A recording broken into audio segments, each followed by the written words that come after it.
Hola, bienvenidos al canal de Dani Fernández. En este vídeo os dejo un análisis de la crisis energética que está viviendo el mundo actualmente. En concreto es una intervención que hice en el canal de Rayo junto a Manuel Fernández Ordóñez. Empezamos analizando el mercado mundial de la energía para terminar en la problemática concreta que está viviendo Europa y al final también las dinámicas concretas que están ocurriendo en España. Tocamos además tanto el mercado energético como el submercado eléctrico dentro del energético.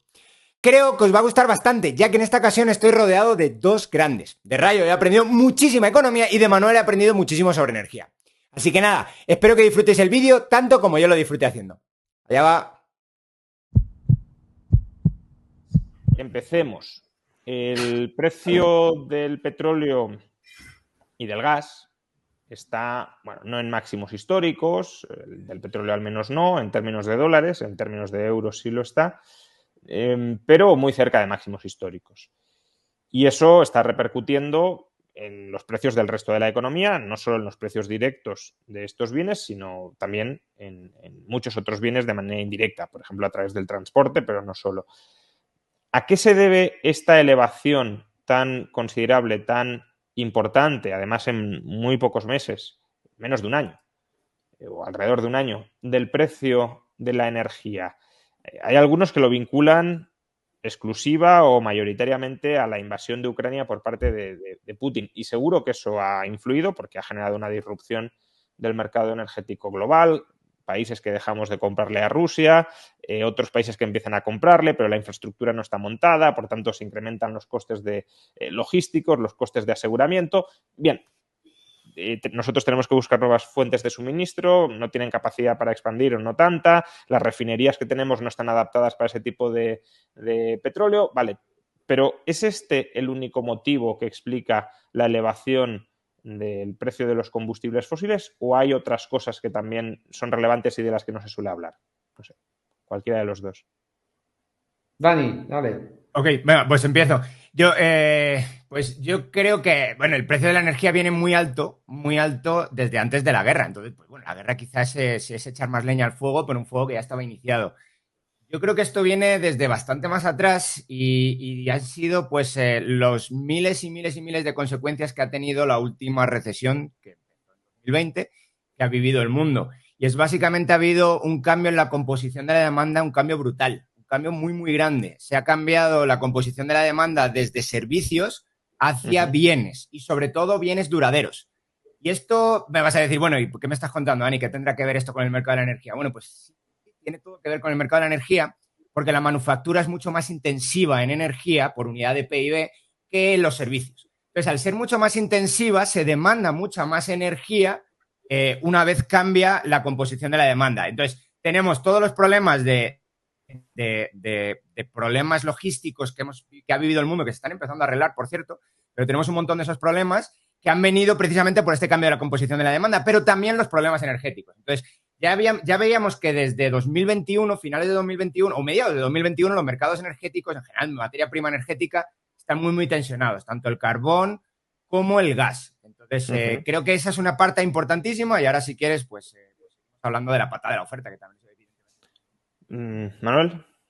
Sí, yo creo que también hay otros efectos. Efectivamente, los precios vienen muy altos, especialmente los precios del gas vienen altos ya desde mayo del año pasado. Empezaron un escenario ahí a principios de año con Filomena, donde le vimos por primera vez las orejas al lobo, ¿no? Y ahí nos dimos cuenta de una cosa muy importante, que es que para provocar una subida muy drástica y muy rápida de los precios de los combustibles fósiles, no hace falta que se altere mucho el equilibrio oferta y demanda. Es decir, este es un mercado muy volátil, con una restricción en la oferta no demasiado grande, los precios se notan muchísimo, pero muchísimo. Eso lo vimos claramente con Filomena, ¿no? Y lo que hay un ingrediente que a mí me gustaría poner de manifiesto, y es que los países occidentales estamos restringiendo la oferta de combustibles fósiles de manera voluntaria. De manera voluntaria. Y eso se nota en los precios. Es decir, al final hay muchas noticias que nos vienen alertando ya en los últimos meses e incluso antes. Hablo de artículos en Financial Times y en The Economist.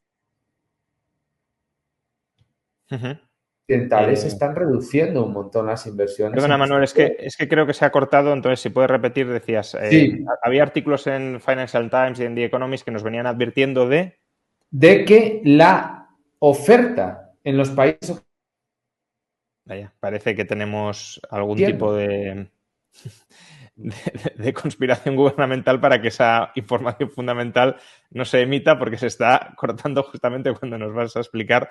se corta. Yo os escucho bien, no sé. Sí, sí, se corta justo cuando dices la cuestión que falla. Vale, ¿me escucháis bien ahora? Sí, ahora sí. Vale, lo que os comentaba es que los países occidentales están No, sí, sí. reduciendo de manera drástica las inversiones en prospección de combustibles fósiles. Vale, ahora también se ha cortado, pero creo que lo hemos entendido. El asunto es que se está reduciendo drásticamente la inversión en prospecciones de combustibles fósiles Exacto. y por tanto, claro, si no estamos invirtiendo en encontrar nuevos yacimientos de combustibles fósiles y no estamos invirtiendo, y ahora os preguntaré por qué, pues obviamente se aumenta la demanda y hay una tendencia a que la demanda aumente. Quizá se nos decía que vamos a una transición energética donde la demanda de combustibles fósiles pues bajará, pero de momento esa tecnología que reemplace de manera muy intensa los combustibles fósiles no se ha visto. Y claro, si la economía crece, pues el crecimiento es intensivo en energía y por tanto seguimos demandando combustibles fósiles, no hemos invertido para incrementar la oferta en el conjunto del planeta, pues tenemos ahí un cuello de botella de estos tan famosos. Pero, ¿por qué motivo no se está invirtiendo? Es decir, vale, sí, no se ha invertido durante los últimos años, pero ¿por Ujú. qué? Vale, yo lo veo muy claro, ¿no? ¿Me escucháis bien ahora, verdad? Sí. Vale, yo lo veo muy claro. O sea, lo que la sociedad está demandando a las empresas privadas en Occidente es que no queremos combustibles fósiles. Primero, la sociedad demanda que no queremos combustibles fósiles. Segundo, las políticas europeas que luego trascienden a los países van en la línea de que no queremos combustibles fósiles y además estamos imponiendo impuestos a los combustibles fósiles. Pues por tanto, las empresas privadas occidentales que se deben a sus accionistas y sus accionistas son la sociedad generalista, pues están haciendo una transición hacia un modelo energético no basado en combustibles fósiles.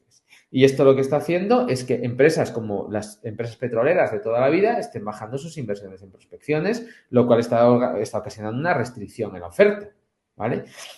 Si uno se fija, bueno, unas declaraciones de un directivo de Aramco, ¿no?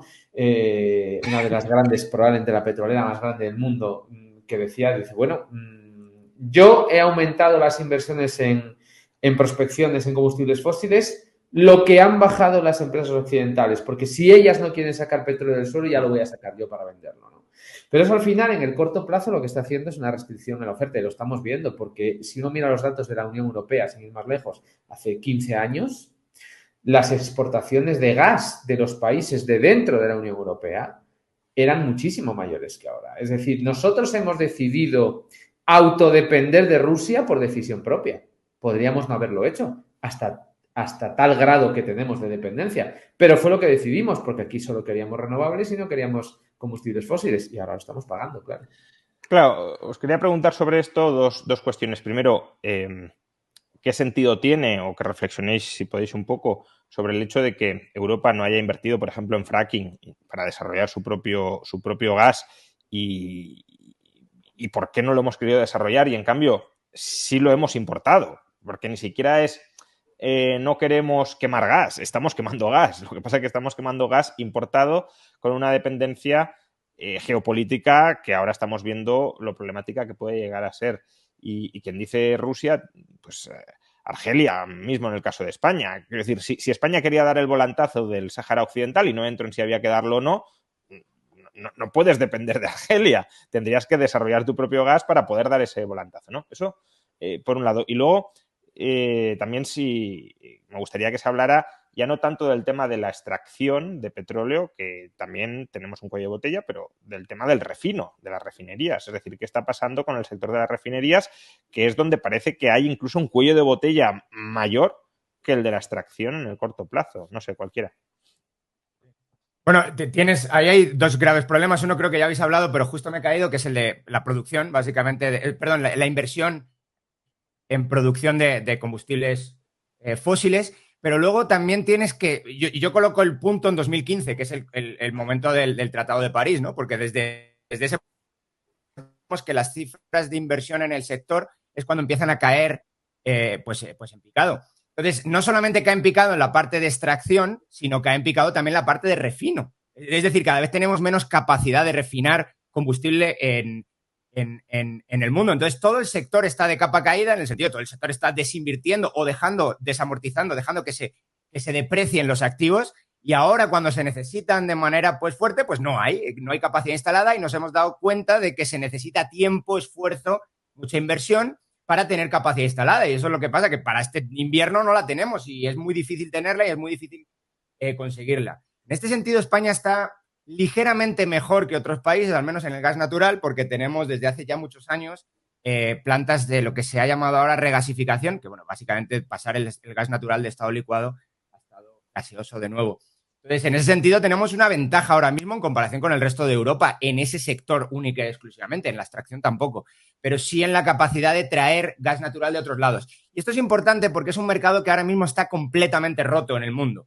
El precio en Europa puede ser 7-8 veces superior al de Estados Unidos. Y lo es básicamente porque no hay capacidad de transportar de forma masiva gas de un lado a otro, a no ser que haya las inversiones hechas anteriormente, tanto en regasificadoras o primero en licuadoras y luego regasificadoras, en barcos o en gasoductos. Entonces, si no hay eso, no hay nada. España ahora mismo tiene una ventaja, tiene un precio del gas que es aproximadamente entre 10 y 20 euros el megavatio hora más barato que el de Europa. Esto no significa que sea barato, es altísimo en comparación con el resto del mundo, pero tenemos una pequeñísima ventaja ahí que la estamos destruyendo con otras medidas.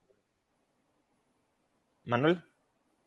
Sí, bueno, nosotros yo creo que efectivamente, y estoy de acuerdo, tenemos una posición ahora mismo con respecto al gas privilegiada con respecto al resto de países. Nosotros tenemos 7 regasificadoras en España, muchas de ellas han estado ociosas todos estos años sin uso alguno, pero por ejemplo en Alemania no tenían ningún tipo de capacidad, están ahora como locos intentando regasificar, pero una vez más se pone de manifiesto en estos momentos la falta de coherencia de la política común europea con respecto a la energía, porque en España venimos reclamando de manera histórica que se aumenten las interconexiones con Europa. Qué bien le vendría a Europa hoy que las interconexiones del gas con España tuvieran una capacidad el doble, el triple o 4 veces mayor y España estuviera ahora mismo actuando como hub de gas para Europa, ¿no? Con nuestras regasificadoras. No es así porque la capacidad del gasoducto de las interconexiones con Francia es la que es y a pesar de que llevamos años reclamando que se aumente, pues no se ha hecho con, bueno, pues con la clásica falta de visión a futuro que caracteriza la política europea, ¿no? Y con el tema de la electricidad pasa pues 3/4 de lo mismo. Llevamos muchos años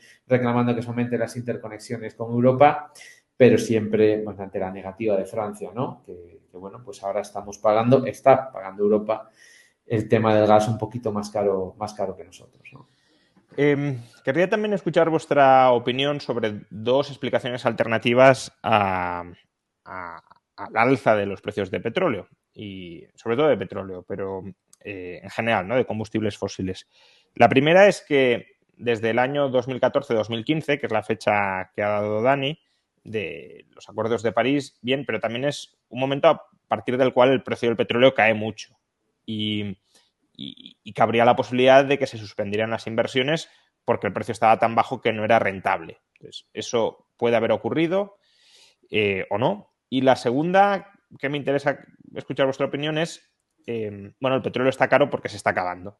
Y, por tanto, por mucho que invirtamos, no vamos a extraer, no vamos a encontrar nuevo petróleo y tenemos que acostumbrarnos a vivir con un petróleo caro porque ya hemos dejado atrás el máximo de producción de petróleo de alta calidad y ahora lo que nos queda pues, es ir trampeando petróleo cada vez menos y cada vez de peor calidad.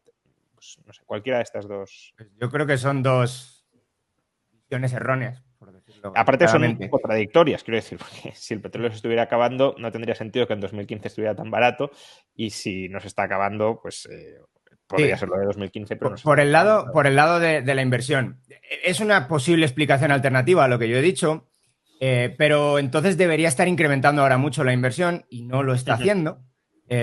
Por lo cual es muy posible que la pata, pues supongo que hay que hacer un estudio más econométrico de esto, pero vamos, Claro. es muy posible que la pata inseguridad jurídica o que inseguridad jurídica básicamente, que te están diciendo Sí, hoy claro. en día los políticos, necesitamos más capacidad, pero, dentro de 5 años vamos, o dentro de 3, o cuando se arregle esto, vamos a seguir con nuestros planes de descarbonizar la economía y todas esas cosas. Entonces, claro, te están diciendo eso en un sector muy intensivo en capital, donde las inversiones son muy altas y tardan mucho tiempo en recuperarse, pues evidentemente nadie invierte. Yo creo que esto pesa mucho más que el precio actual del petróleo. Luego, si se acaba o no se acaba, pues yo creo que es una tontería, básicamente porque la idea es que se acabe con la tecnología actual que tenemos, hasta dónde podemos excavar o hasta dónde podemos meter los pozos. Es que resulta que eso, con nueva inversión y nuevo desarrollo, los pozos los podemos hacer cada vez más profundos. O piensa en la revolución del fracking, que es lo que hizo caer, ahora hablaba de 2014 el precio. El fracking es una revolución, es una nueva forma de conseguir petróleo y gas también, que no estaba, bueno, que estaba antes, pero que no se explotaba antes, y que es precisamente lo que hace que Estados Unidos pase de ser un productor no pequeño nunca fue, pero vamos, de ser un importador grande a ser un exportador importante. Entonces, todas esas cosas creo que hacen que, es verdad, en algún momento se puede llegar a acabar, pero económicamente no se van a acabar nunca, porque antes de que se acaben el precio se dispara tanto que las alternativas y los sustitutos aparecen por todos lados. Bueno, pero podríamos estar en ese proceso, ¿no? No. Ahora, pero simplemente para hacer de abogado del diablo, podríamos estar en ese proceso de que se esté acabando y que justamente lo que dices se esté llevando a que se dispare el precio. Manuel, ahora quiero escucharte, pero también no sé si tienes el dato de cuáles son los periodos de recuperación de la inversión, por ejemplo, en prospecciones petroleras o en refinerías, o no sé si alguno lo tiene, porque creo que es un dato relevante para entender por qué no se está invirtiendo. Quiero decir, si estamos hablando probablemente de periodos de recuperación a buen seguro superiores a 10 años, pero probablemente también incluso a 20 años, claro, si te están diciendo que en 5 años esto ya se acaba y que en 2035 deja de haber vehículos o se dejan de producir nuevos vehículos de motor de combustión, etcétera, pues claro, aunque ahora sea muy necesario invertir en estos sectores, no tiene futuro, según dicen los políticos, ¿no? Bueno, Manuel. Yo quiero hacer varias puntualizaciones. La primera es que llevamos 222 años refutando a Malthus, 224, de hecho, y aquí seguimos. Y quiero ser muy radical en este punto. No se va a acabar el petróleo nunca. Jamás se va a acabar el petróleo. ¿Vale? Eso por un lado. Por otro lado, el barril de petróleo está a 113 euros. Pero los costes de sacar un barril de petróleo en Arabia Saudí no pasan de 6 o 7 euros. O sea, no estamos ante una crisis de oferta. No estamos ante una crisis de oferta porque no haya inventarios de petróleo, no haya reservas de petróleo. No, estamos en una crisis de que la gente no quiere entender que los precios de las cosas no se determinan por los costes de producción, se determinan por lo que la gente está dispuesta a pagar por la cosa. Y por eso un barril de petróleo vale 113 euros, aunque sacarlo cueste 10. Y esto es lo que la gente no quiere entender. Otra cosa es que nosotros, en los países occidentales, estemos poniendo trabas artificiales a la extracción de petróleo y haciéndola artificialmente cara. Y que nosotros estemos diciendo que en el año 2000, el que sea, porque da igual, no lo cumpliremos, prohibiremos los motores de combustión. No se van a prohibir los motores de combustión en 2030. No se van a prohibir, por mucho que nuestros políticos quieran. Y aunque los prohíbas, aunque tú me digas en Madrid no se va a entrar con un coche de motor de combustión en el centro, pues perfecto, será en Madrid. Pero ahí está China, está la India y este es el siglo del desarrollo de África. Y en África va a haber millones y millones de coches que funcionarán con motor de combustión. Por tanto, el petróleo va a seguir siendo una realidad y el gas va a seguir siendo una realidad, por mucho que en Europa nos empeñemos en decir que el mundo va a ser 100% renovable en 2050. No va a ser 100% renovable ni siquiera en Europa. Ni siquiera en Europa. Como para ser 100% renovable en el resto del mundo. Y si no, No hace falta más que ver los análisis de la Agencia Internacional de Energía y sus previsiones a 2050, como vemos que seguirán siendo los combustibles fósiles los que van a dominar el panorama energético en los próximos 30 años y bastante más allá. Por tanto, que en Europa estemos condenando las prospecciones, que en España hagamos una ley donde prohibamos el fracking, hagamos una ley donde prohibamos sacar uranio, bueno, pues sigamos pegándonos tiros en el pie, somos libres de pegarnos tiros en el pie, pero el resto del mundo no nos va a seguir, porque hace tiempo que Europa no pinta nada como líder del mundo, ¿no? Como sé que este canal también lo siguen muchos amigos colombianos y además en Colombia acaban de escoger nuevo presidente, Gustavo Petro, creo que también ese comentario es pertinente para el caso de Colombia, porque Gustavo Petro quiere prohibir nuevas inversiones en nuevos yacimientos de petróleo o nuevas extracciones de carbón y propone básicamente pagarle a los mineros de carbón para que no hagan nada antes que seguir extrayendo carbón, lo cual es un disparate porque ni siquiera es carbón que vaya a quemar Colombia. Es carbón para venderlo al resto del mundo, que si no se lo compra Colombia, se lo va a comprar más caro a algún otro país y por tanto, bueno, es un despropósito que genera pobreza en Colombia. Bien, dado todo esto, dado que no se está invirtiendo, que no sabemos si se va a invertir, pero no parece que vaya a suceder porque las perspectivas regulatorias no son muy favorables, incluso en algunos casos se prohíbe incluso la inversión. ¿Qué creéis que va a pasar con el mercado de la energía a medio plazo? ¿Es algo transitorio como lo era la inflación? Quizá un poco más transitorio si lo queremos, o va para largo. Y eso también tengamos en cuenta que cuando hablamos de largo, pues hay que considerar los ciclos que tienen las commodities. Las commodities no están siempre caras, pueden estar caras durante un periodo de tiempo prolongado hasta que llega la inversión y luego normalmente se desploman por sobreinversión incluso. Pero claro, si no llega la inversión, pues a lo mejor estamos en un invierno de commodities permanentemente caras. No sé, ¿qué perspectiva tenéis ahí? Bueno, yo creo que Europa se hace el harakiri, como estaba comentando, como estáis comentando ahora, pero no todo el mundo se quiere hacer el harakiri. Estados Unidos, pues Trump ya dijo, yo esto no va conmigo. Si empieza a haber problemas, imagínate un invierno muy duro, que parece que esto puede ser, vamos, que parece que puede haber racionamiento mínimo de gas y a ver si no hay de electricidad. Cuando estas cosas pasan, la gente pues suele entrar, aunque sea por las malas, en sus sentidos. Y China ya está explotando otra vez un montón de carbón y le da un poco igual que, sinceramente, oye, pues que esto contamina. Y es verdad, contamina un montón, mucho más que el gas, por cierto. Pero, pues oye, que es esto o morirnos de hambre. Entonces, pues esto. Entonces, yo creo que Europa al final tiene dos opciones, y nosotros con Europa también, evidentemente. O quedarnos atrás completamente y empezar a ser tercer mundo energéticamente, tener fuentes de energía muy caras y fuentes de energía que no funcionan además para todos los lugares. Pues estamos hablando ahora, estamos mezclando quizá un poco mercado eléctrico y energético. Pero es que no hay una alternativa viable para, por ejemplo, una fundición de acero. No la vas a hacer con electricidad, al menos a día de hoy. La puedes hacer, la tienes que hacer quemando gas o quemando carbón. Entonces, estas cosas pues son cosas pues de gente que vive en una ciudad y que no sabe muy bien exactamente cómo funciona ni el mercado energético ni el mercado eléctrico. Cuando empiezas a tener un poco de problemas, dices, bueno, pues este invierno vas a tener que bajar el termostato, ya lo están diciendo, vamos, ya están diciendo explícitamente, hay que ahorrar energía, ponte abrigos, el gobierno alemán haciendo anuncios.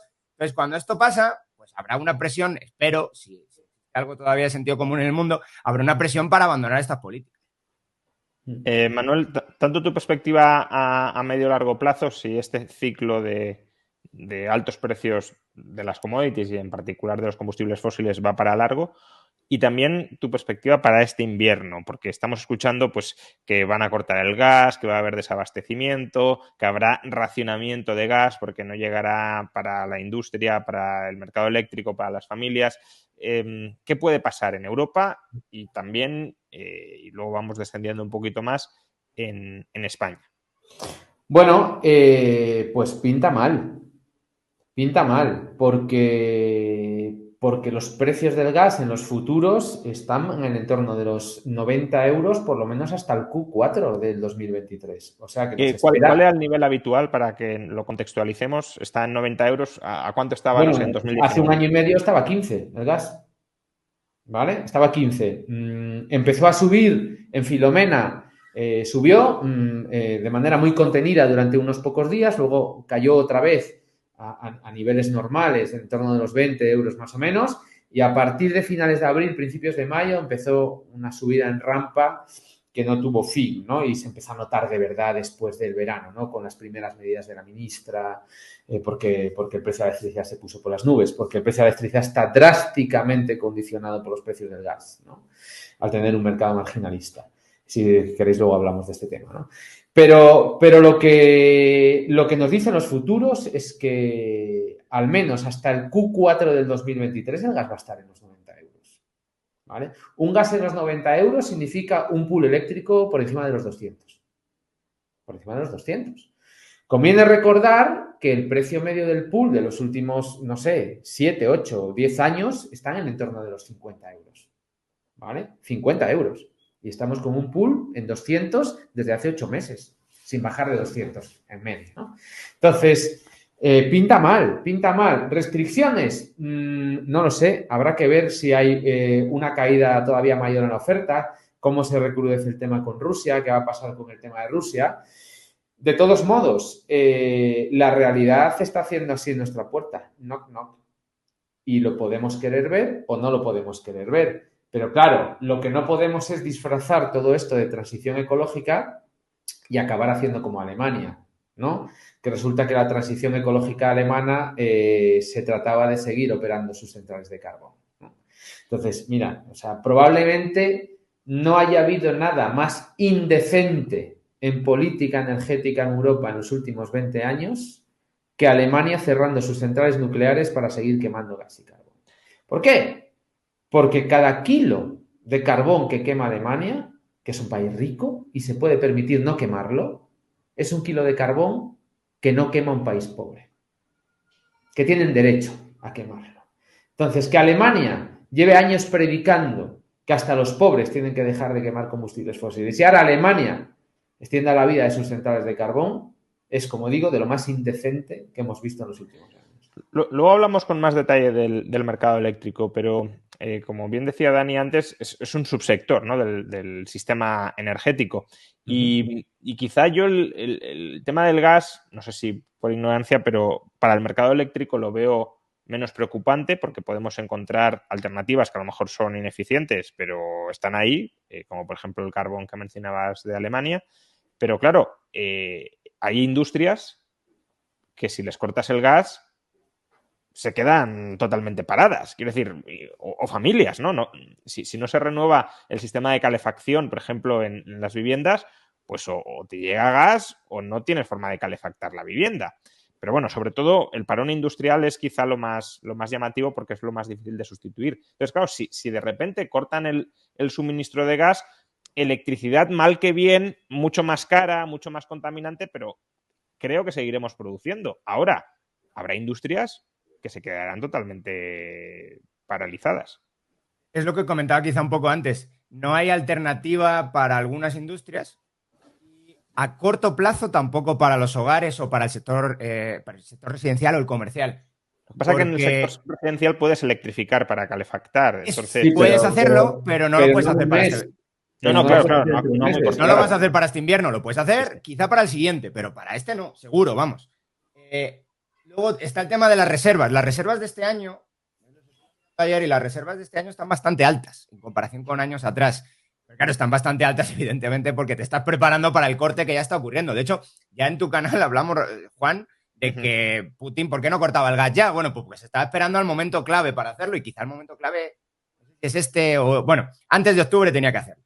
Entonces, si quiere hacer daños, ahora. Y creo que, pues parece que lo está intentando hacer ese daño. Y luego para la electricidad, cuidado, porque la electricidad sí hay alternativas, pero las alternativas, al menos en Europa, han ido desapareciendo poco a poco.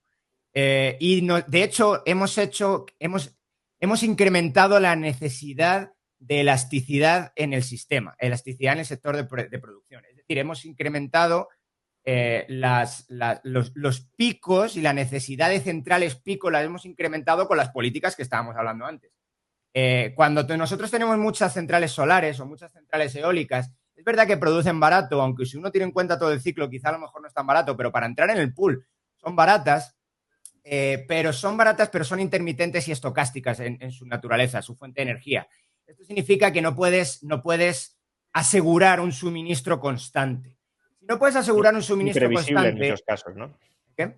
Ni previsible en muchos casos. Ni previsible. Bueno, previsible a lo mejor puedes saber, quizá, tienes, ¿no?, predicciones de cuánto va a venir el viento, el sol, pero no tienes una predicción al minuto, eso seguro que no. Puedes tener una predicción a un día, a 2 días, pero no en el segundo. Y claro, pues es que nosotros necesitamos casar la oferta, porque no podemos guardar de forma eficiente electricidad, necesitamos casar la oferta de electricidad en cada momento con la demanda de electricidad. Por lo tanto, cuando el viento no aparece o cuando el sol no sale, pues necesitamos tener una central ahí disponible y en un momento dado, en un segundo, y encenderla.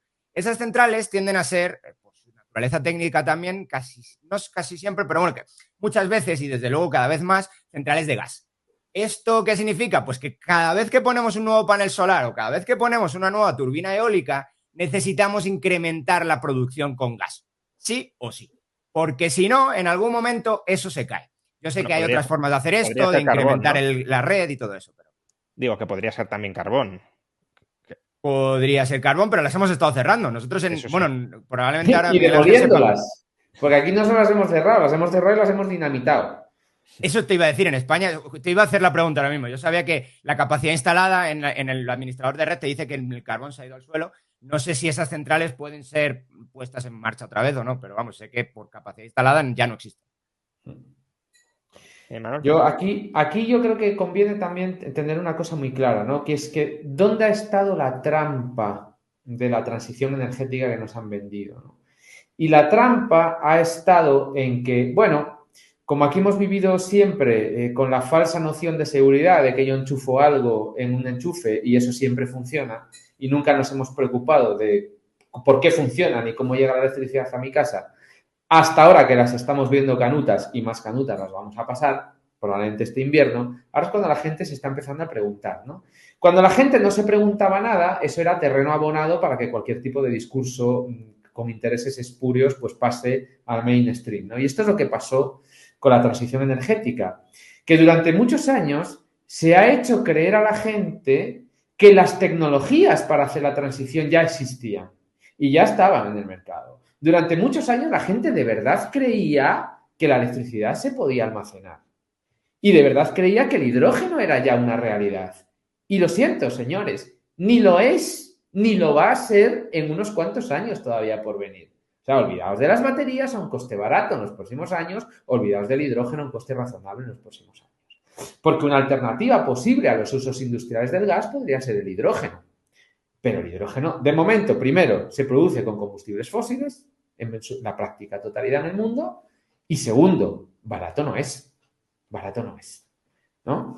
Y el almacenamiento, lo mismo.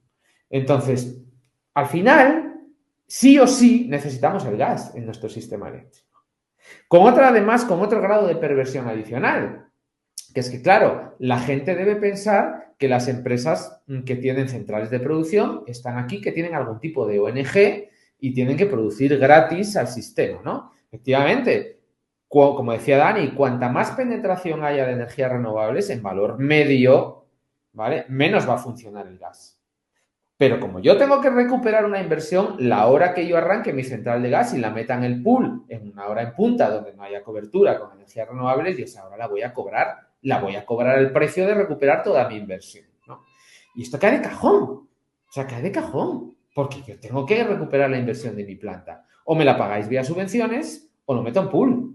Una de dos, ¿no? Entonces, esto, por H o por B, los precios de la electricidad van a seguir siendo caros. Y, desde luego, con unos precios del gas en el entorno de los 90-100 euros para el próximo año y medio, más unos derechos de emisión en el entorno de los 80 euros, estamos hablando de un pool en el entorno de los 250.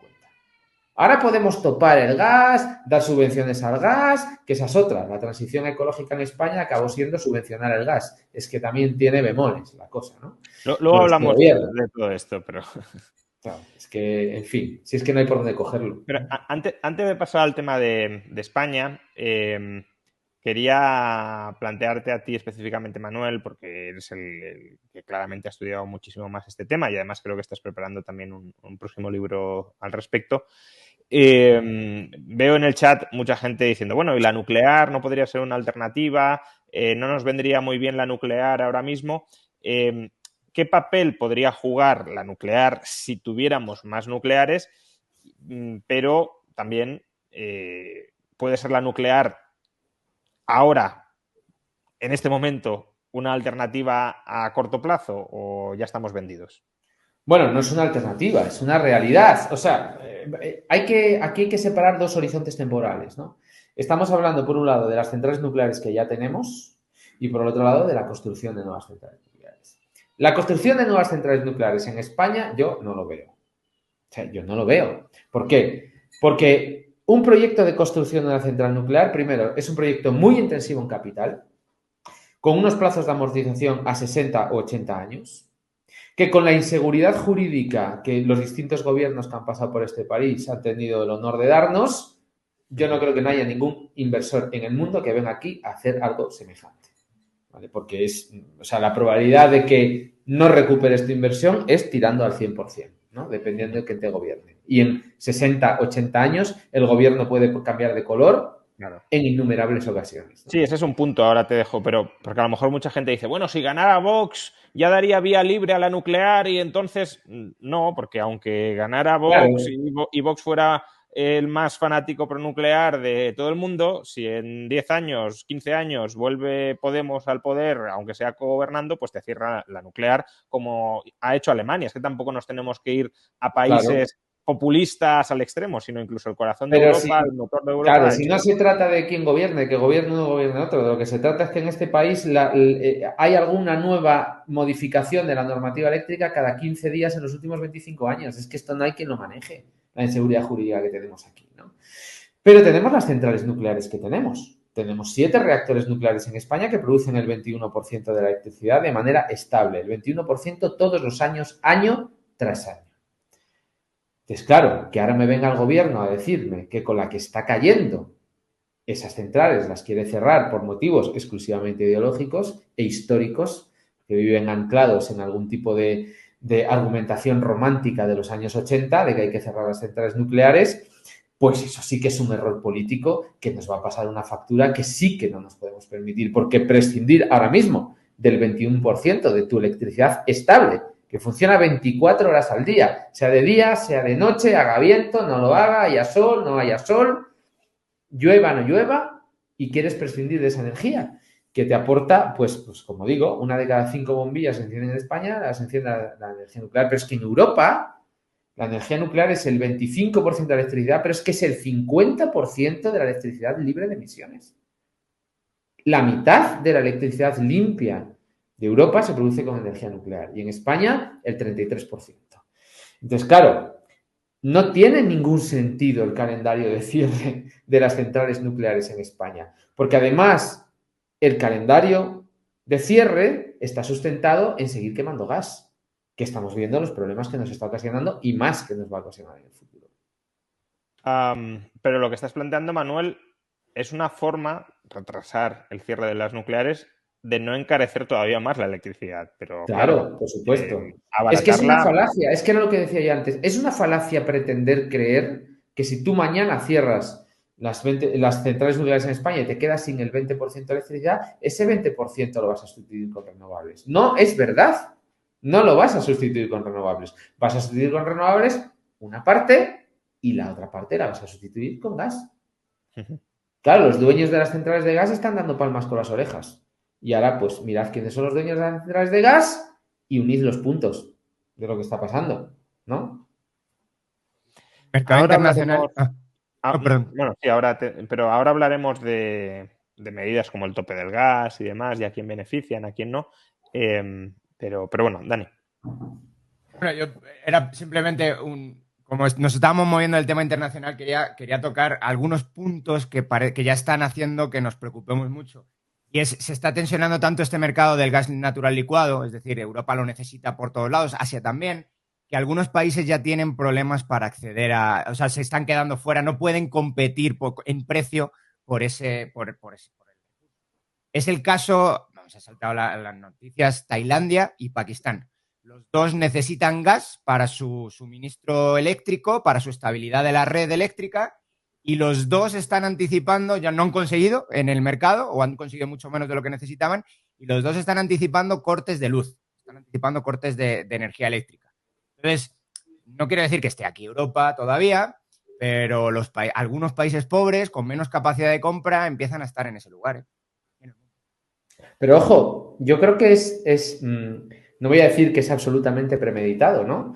Pero yo sí quiero recordar aquí que el hacer artificialmente caros los combustibles fósiles sí es una política premeditada de la Unión Europea. De hecho, cuando los precios de los derechos de emisión comenzaron a subir de manera ya manifiesta hace un año y pico, nuestra ministra de Transición Ecológica, Teresa Rivera, se congratulaba en el Twitter de ello y decía que los derechos de emisión estaban empezando a dar las señales de precio adecuadas, que era que los combustibles fósiles son caros. Y claro, yo podría estar de acuerdo con ella si esto fuera un mercado y tú como consumidor pudieras prescindir de comprar combustibles fósiles e irte a otras tecnologías que no emitieran combustibles fósiles porque las señales de precio de los combustibles fósiles son altas.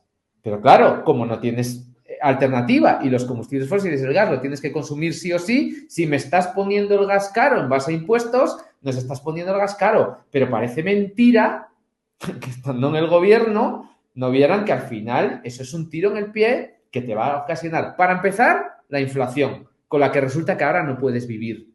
Y ahora tienes que hacer lo que sea para bajar la inflación. Entonces resulta que cuando hace un año y poco te congratulabas de que los derechos de emisión fueran caros y de que el gas fuera caro, ahora resulta que ahora acabas subvencionando el gas porque tienes una inflación que no puedes vivir con ella y te va a costar el gobierno.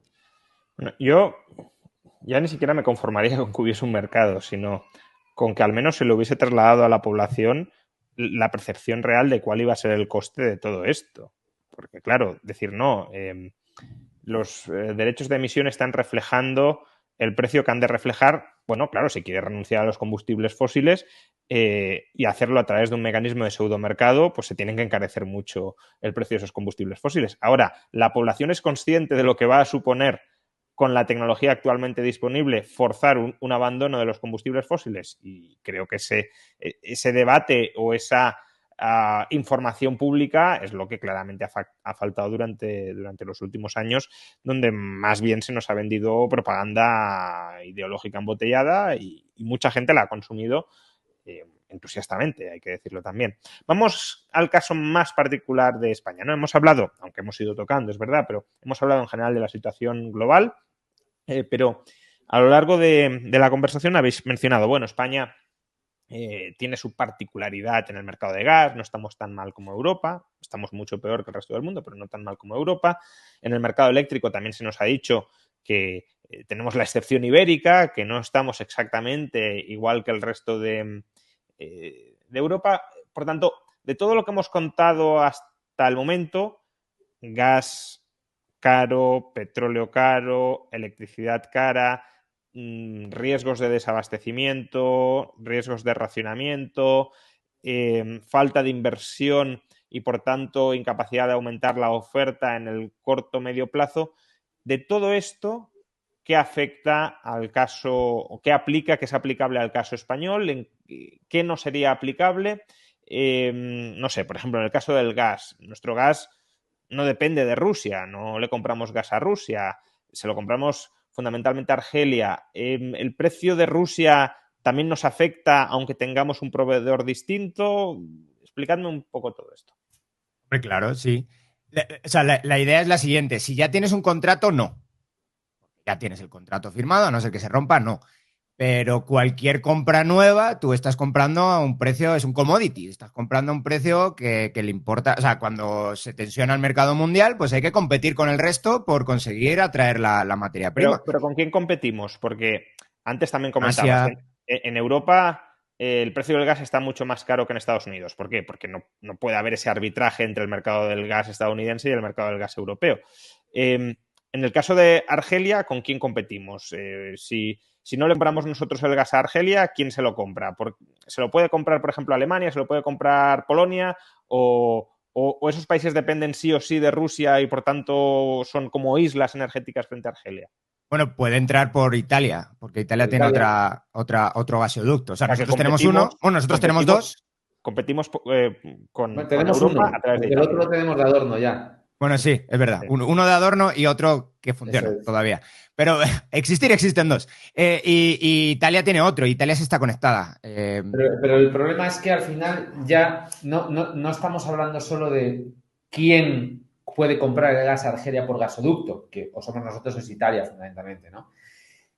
Es que ya va por barco, es que va por gas natural licuado y la competencia es todo el mundo. De hecho, uno de los aspectos cuando Filomena era que había barcos con un contrato, con un destino fijo para ir a descargar gas natural licuado a algún barco, a algún puerto del mundo y se daban la vuelta para irse a China porque pagaban más. Porque en China estaban en una ola de frío que era todavía peor que la nuestra, ¿no? Aumentando la demanda de gas de manera brutal, coincidió también con una enorme sequía en Brasil, que también hizo aumentar la demanda de gas porque no tenían hidroeléctrica, es decir, fue la tormenta perfecta, ¿no? Pero claro, una vez que yo tengo el gas cargado en un barco, mi barco va navegando, yo cambio el rumbo, doy la vuelta y me voy para que me pague más. Y Pero se eso acabó. también encarece los costes. Quiero decir, es mucho Encarece más los caro costes. transportar el Y nuestro gas principal en barcos que en suministrador de gasoductos. gas ahora mismo ya no es Argelia, es Estados Unidos. Gas Ujú. natural licuado. España, digo. Antes era Argelia, pero ya no lo es, ahora es Estados Unidos. Y es gas que viene en barco. Y es gas que viene en barco y es susceptible de no venir más y de irse a otro sitio, dependiendo de lo que se pague. Y claro, hay otra cosa que también conviene que la gente entienda, que es que las cosas se venden al precio de reposición. Ujú. Es decir, yo pude haber comprado gas a 15 euros hace un año y tenerlo almacenado. Como el gas en el mercado spot hoy esté a 100 euros, yo te lo voy a vender a 100. No te lo voy a vender a 15 porque lo haya comprado a 15 hace un año.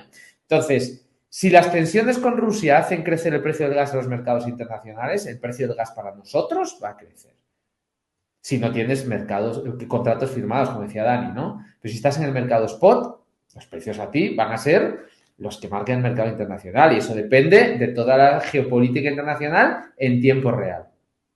¿Y cómo nos puede afectar? No sé si estáis puestos en este tema porque ya de alguna manera se sale del ámbito estrictamente económico, pero ¿cómo nos puede afectar las tensiones, bueno, casi la ruptura de relaciones que se ha consumado con Argelia? Quiero decir, ¿puede haber un corte de suministro del gas de Argelia a España? ¿Esa parte está garantizada y no corre riesgo? ¿Vamos a un mantenimiento de los contratos en vigor pero con una progresiva traslación del peso exportador del gas de Argelia desde España a Italia y por tanto que nos vayamos quedando en una excepción ibérica, en una isla ibérica, pero sin nada de gas procedente por gasoducto? ¿Cómo lo veis esto?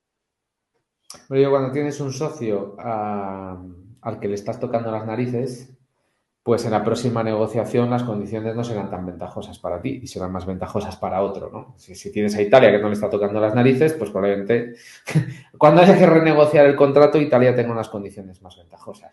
Yo no creo que una crisis diplomática de esta índole vaya a ocasionar que Argelia nos corte el gas, ¿vale? Nos corte el gas.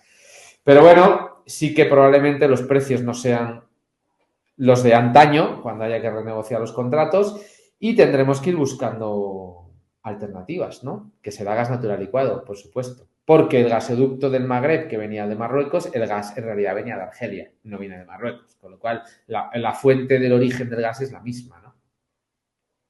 Dani, no sé si quieres añadir algo. No, pues, o sea, no sé qué va a hacer el gobierno de Argelia. Tiene todo el sentido lo que está diciendo Miguel Ángel. Vale, entonces estamos hablando de excepción ibérica en este caso del gas, pero también se nos ha vendido que hay una excepción ibérica en el mercado eléctrico. ¿Por qué esta excepción ibérica? Es decir, ¿por qué lo llamamos excepción ibérica si el mercado eléctrico pues, es un mercado europeo y además hasta cierto punto la estructura de mercado pues, no se aleja tanto de muchos mercados europeos? ¿Por qué excepción ibérica? Cada vez que se habla, es como hablábamos antes del precio del gas que se rompe entre lugares, ¿no? Si se puede transportar, esta es la clave. Entonces, ¿podemos transportar energía al resto de Europa? sí, pero de forma limitada. La conexión no permite tampoco que, o sea, no está completamente interconectado el sistema eléctrico español con el francés. Entonces, hay intercambios internacionales, pero, por cierto, el principal intercambio internacional, que es una red como tal, es con Portugal, porque ahí sí hay una, por eso se llama ibérica, ¿no? Porque incluye a los dos, a España y a Portugal. Pero cuando vemos la conexión con Francia, pues existe, pero no es una conexión muy grande. Pasa algo similar con el gas, bueno, más grave con el gas. Entonces, la idea es un poco esa. Es excepción porque somos una isla, porque no podemos mandar o traer energía en cantidades que sean pues, importantes para el mercado. En este caso hablamos de energía eléctrica, por aclarar. Energía eléctrica o el también gas. del gas, pero bueno, que estamos hablando de... Bueno, el carbón sí lo podemos hacer porque es fácil de transportar. El petróleo es un poquito más difícil, pero también lo podemos hacer. Entonces, bueno, ahí no hay excepciones. Sí, pero yo creo que con la excepción ibérica, a lo que no, en electricidad, esta noticia que ha estado en los medios, ¿no? De manera recurrente las últimas semanas, a lo que nos referimos es que es una excepción porque la Unión Europea, la Comisión, nos ha permitido intervenir en el mercado eléctrico para dar una subvención al precio del gas, de tal manera que como el mercado de electricidad es marginalista y el precio lo marca la última tecnología que entra, y generalmente es el gas o es otra tecnología a precio de gas, ¿vale? Si subvencionamos el precio del gas, conseguimos hacer bajar el precio del pool. Esto es una intervención del mercado que no está permitida según la legislación y el sector liberalizado en España, porque es una transposición de normativa europea, ¿no? Entonces, España tuvo que pedir permiso a Europa, permiso que le dieron para hacer esta cosa que se llamó la excepción ibérica, porque como dice Dani, afecta a España y Portugal, porque España y Portugal comparten mercado mayorista de electricidad. Y esto lo que hace es que al subvencionar el precio del gas, lo que tiene que pasar, y pasa, es que el precio del mercado mayorista baja, ¿vale? Y esto tiene una serie de cosas buenas, que es que el mercado mayorista baja, y tiene otra serie de cosas malas, como que estamos subvencionando la electricidad a Francia y a Portugal con dinero de los españoles. ¿Por qué? Porque si tú estás en un mercado europeo y de repente tú artificialmente bajas tu precio, ¿qué van a hacer los franceses? Comprarte a ti más electricidad. Que los franceses demanden más electricidad de España, al final es como si los españoles estuviéramos consumiendo más electricidad, ¿vale? Porque aumenta la demanda que tienes que mandar a Francia. Y esa demanda está subvencionada en una buena parte, pero es una subvención que estamos pagando los españoles y los franceses están comprando electricidad más barata, ¿no? Entonces, es divertidísimo eso. Sí, supongo que lo has visto ya. Yo creo que tardó tanto en aprobarse porque, claro, era un marrón muy gordo lo del mecanismo de ajuste en frontera. Porque, claro, ¿qué íbamos a pasar con esto, no? Y al final, bueno, pues nada, el otro día, bueno, en un artículo se calculaba que más o menos van a ser 1.000 millones de euros en subvenciones que le vamos a dar ahí a Francia y a Portugal y a Marruecos también, aunque en mucha menor medida, ¿no? Sí, usualmente somos importadores netos de energía eléctrica de Francia y desde que entró la medida, que lleva, ¿qué? 10 días, ¿no? Un poquito más, somos exportadores. Vamos, la línea casi está copada, totalmente ocupada en exportaciones de España a Francia. ¿Cómo es? Claro. Lógico pensar que iba a ocurrir. Han intentado meter ahí un mecanismo de ajuste que no sé si va a funcionar, de un sobrecoste por el uso de la red que no creo que compense de precios. De todos modos, Juan, esto es de primero de subvenciones. Es decir, o sea, si tú subvencionas un bien, ¿qué le va a pasar a la demanda del bien? Sí, claro que pues si estás subvencionando el precio del gas, pues no aumenta la demanda de gas. O sea, es que es de primero de subvenciones, no. Y es algo muy interesante porque se supone que para evitar la dependencia del gas deberíamos estar haciendo todo lo contrario, una señal de mercado, si es suficientemente caro, se deja de utilizar, o al menos marginalmente se deja de utilizar. Curiosamente, lo que estamos haciendo en España es incentivar el uso del gas en un momento donde es ultra escaso el gas en el mundo. Porque es la claudicación del gobierno de España ante la realidad. Y de que la transición ecológica era un sueño escrito en un papel. Pero la realidad ha venido a decirte que dependes del gas, que vas a depender del gas que tu sistema energético y, por tanto, todo tu sistema económico y toda la economía de tu país depende del gas, tienes una inflación brutal, el país se te va al carajo y tienes que acabar subvencionando el gas, que es haciendo lo contrario de lo que me llevas vendiendo desde que estás en el gobierno y, sobre todo, cuando estabas en la oposición. Claro. Antes mencionabais que hay empresas a las que les interesa o les puede interesar este mecanismo. ¿Es así? Es decir, este gobierno muchas veces se nos vende como un gobierno antiempresarial. Ayer mismo, ¿no? Pedro Sánchez decía que hay grandes grupos, grandes poderes económicos que quieren tumbar este gobierno, pero que no va a dejar que este gobierno se tumbe. ¿El topar el precio del gas beneficia a las empresas o las perjudica? Depende de quién seas. Pero si está concentrada, o sea, si tú tienes fuentes de energía en todos lados, te puede beneficiar por un lado y te puede perjudicar por otro. La idea es que, como estaba hablando antes Miguel Ángel, el precio, o sea, el mercado, eso sí, el mercado no de contratos Manuel, de futuros, pero el contrato, el Miguel contrato. Ángel es el, bueno, no es el malo, pero no, que has dicho Miguel Ángel, que es Manuel, no Miguel Ah, Ángel. perdón. Miguel Ángel, eso es, Miguel Ángel es el malo. No, o sea, Tampoco lo calificamos de malo, perdón. aunque, bueno, habría mucho que Es hablar que de veo eso. ahí Mafo y aunque seas el good Mafo, sí, Se te y yo va, te se te conozco como el va. good Mafo. Perdón, sí. Sí, estaba diciendo, en el caso de que seas pues, a ver, todos los que quedan por debajo del precio en el pool, todos esos están recibiendo el precio del marginal. Entonces, todos esos se supone que están teniendo beneficios extra, entre ellos los renovables también.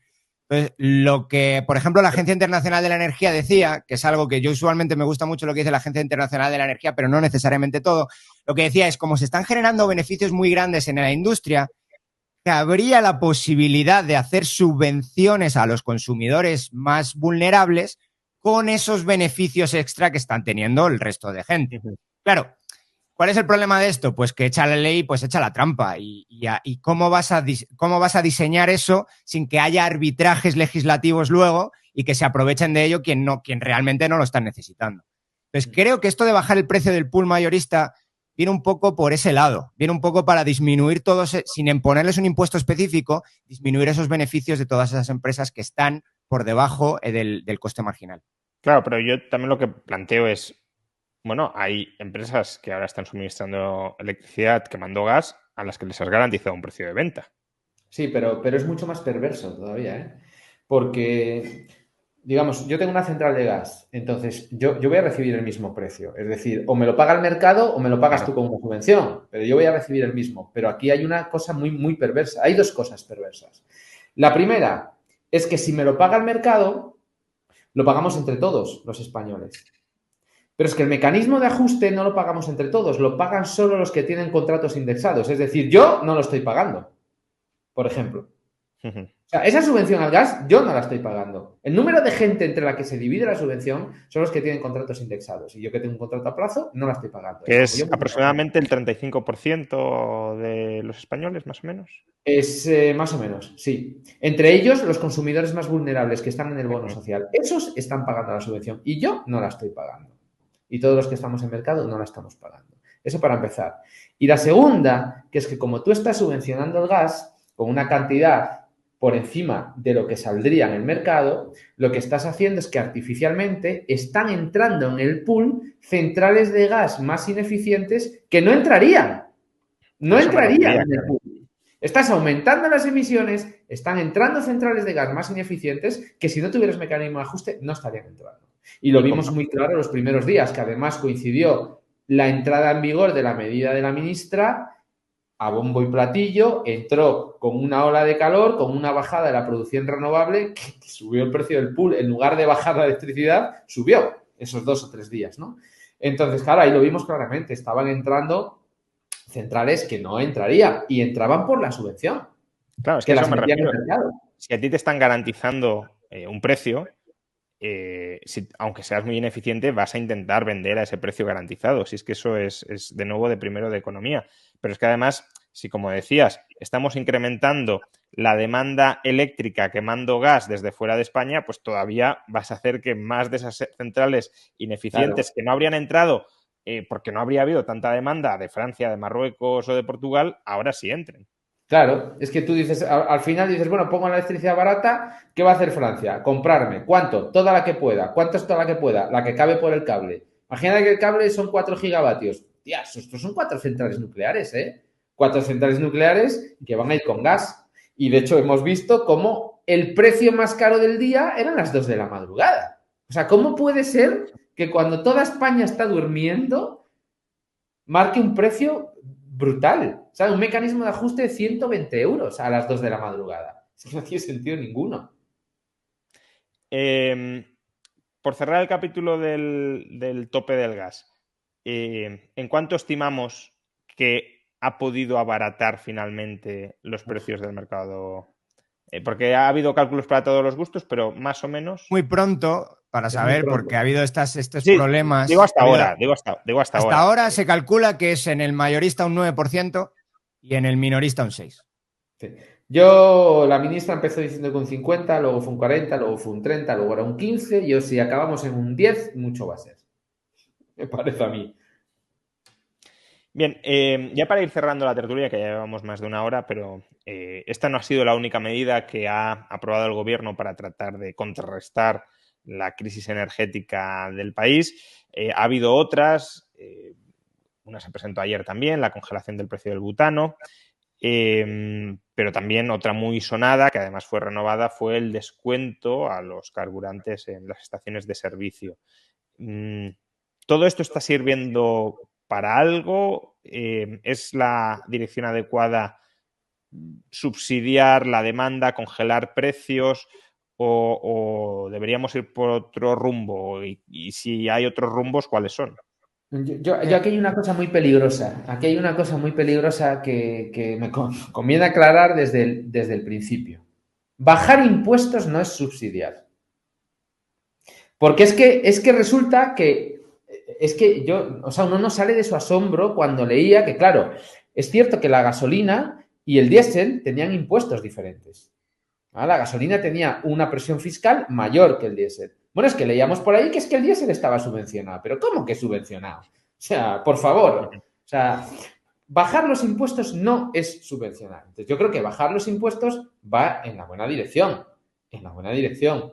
El problema que ha tenido el gobierno, la mala suerte que ha tenido el gobierno, es que tomando medidas en la buena dirección, queriendo aliviar la presión de los precios sobre los ciudadanos, el mercado se ha comido todas las medidas del gobierno. Se comió las de la electricidad y se ha comido las del gasoil, ¿no?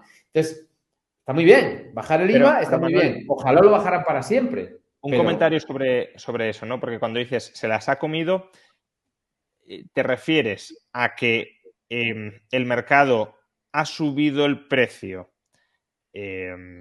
aprovechándose de que han bajado impuestos o de que por otras causas exógenas el precio ha subido y por tanto no hemos notado la bajada de los impuestos en precios, pero que si no hubiese habido esa bajada de impuestos, los precios hoy todavía serían mayores de lo que son.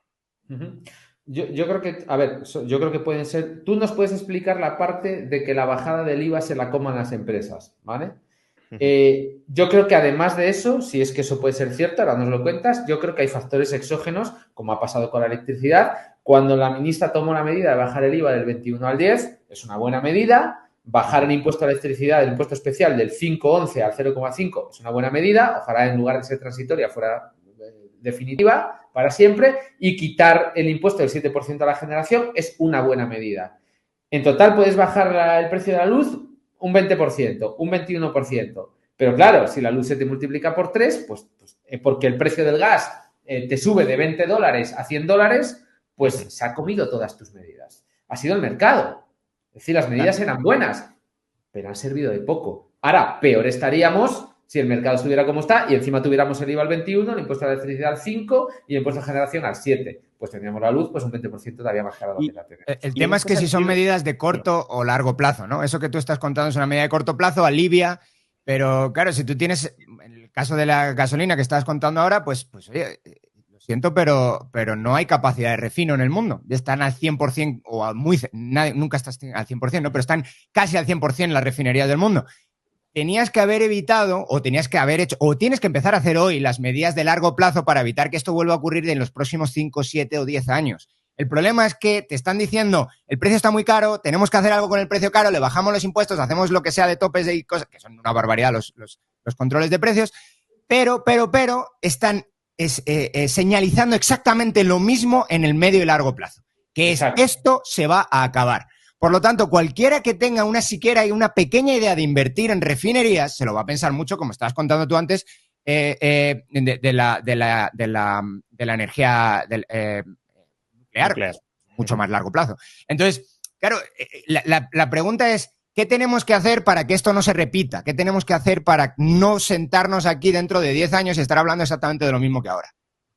Bueno, ese es un debate. Otro debate también es si se puede hacer algo a corto plazo para paliar lo que tenemos y lo que se nos viene encima con un invierno complicado.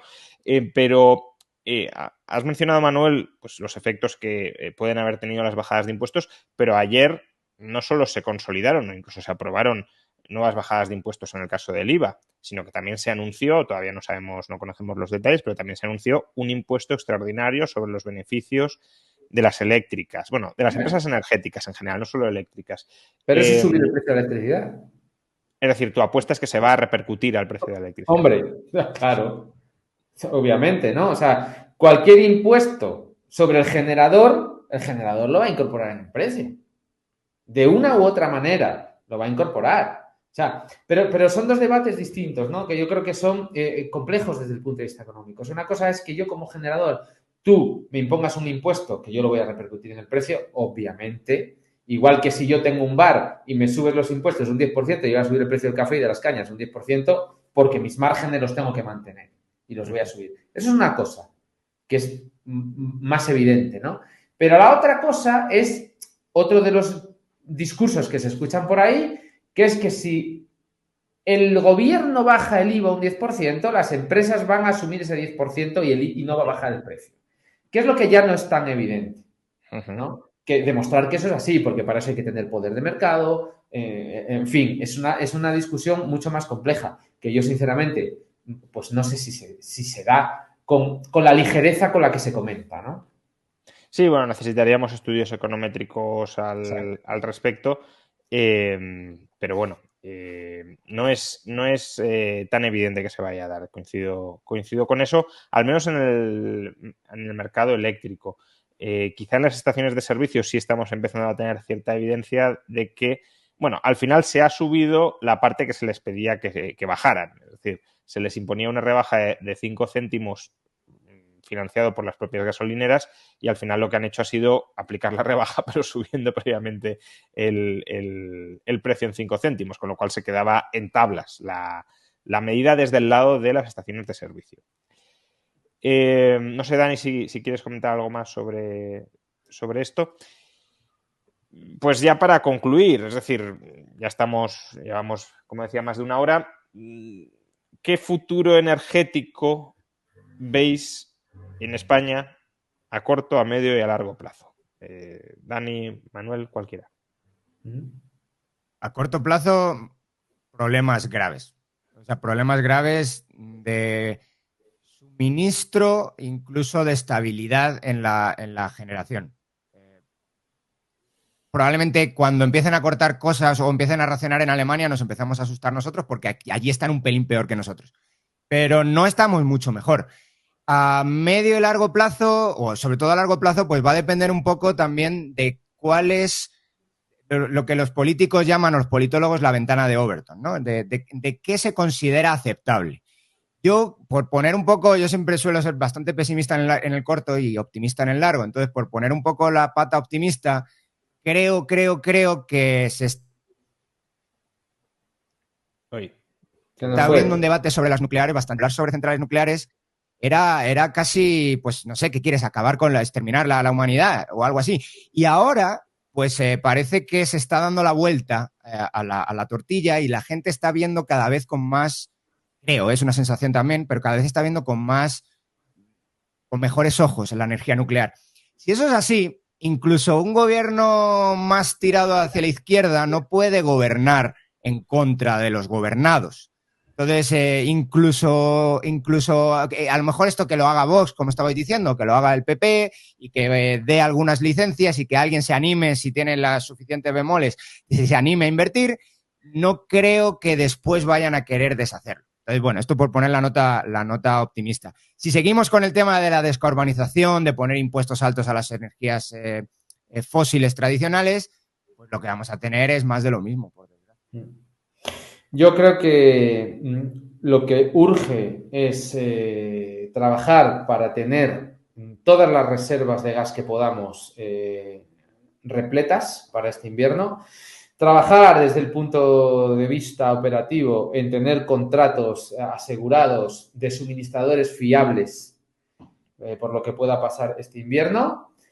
Y nada, pues desear que el invierno no venga muy frío, que tengamos agua en los pantanos para bombear y para soltar con las hidroeléctricas y en Europa lo pueden pasar mal, ¿eh? Lo van a pasar peor que nosotros. Y nosotros, bueno, pues ya veremos. Yo no soy muy alarmista porque yo creo que estamos en una situación mejor que el resto, lo cual no quiere decir que estemos en una situación buena, pero el resto lo pueden pasar peor. Y bueno, oye, a trabajar en las reservas, a trabajar en contratos y bueno, probablemente haya que hacer este invierno tal vez algún tipo de esfuerzo que conviene hacer de igual modo, ¿no? O sea, conviene que en enero pues no vayamos en camiseta por casa, te pones un jerseycito y le bajas 2 grados al termostato que tampoco pasa nada, ¿no? Bueno, el precio que va a estar lo vas a querer bajar. Pero Manuel, dices que hay que hacer. ¿Se está haciendo? ¿Te consta que se está haciendo o no? Bueno, yo creo que estamos en una situación de reservas mucho mejor que el año pasado, muchísimo mejor. No solo nosotros, sino el resto de Europa. O sea, el año pasado a Austria y Alemania ya les pillaron a calzón bajado con las reservas, ¿vale? Yo creo que este año están haciendo los deberes. Nosotros tenemos una capacidad de regasificar gas licuado que ellos no tienen y no creo que tengan para este invierno. Y yo creo, como decía Dani al principio, Putin está esperando el momento para darle al grifito, ¿no? Entonces, las reservas, bueno, si queréis el dato, lo tengo aquí enfrente, las reservas ahora mismo, bueno, ayer que lo estuve buscando, 56, bueno, el viernes, 56% en Europa, 72% en España. Más o menos la estimación es que si Europa llega al 80, sobrevive el invierno sin hacer racionamientos. A ver cómo llegas al 80. Claro, lo que pasa es que para llegar al 80 tienes que estar comprando tienes que importar de Rusia y Rusia ya no te está soltando. Claro. Hasta aquí llega el vídeo de hoy. Dejadme el like si os ha gustado, dejadme comentarios si no estáis de acuerdo con algo y lo charlamos en el chat. Y si queréis ver contenido similar a este, suscribíos al canal. Nos vemos en el próximo vídeo.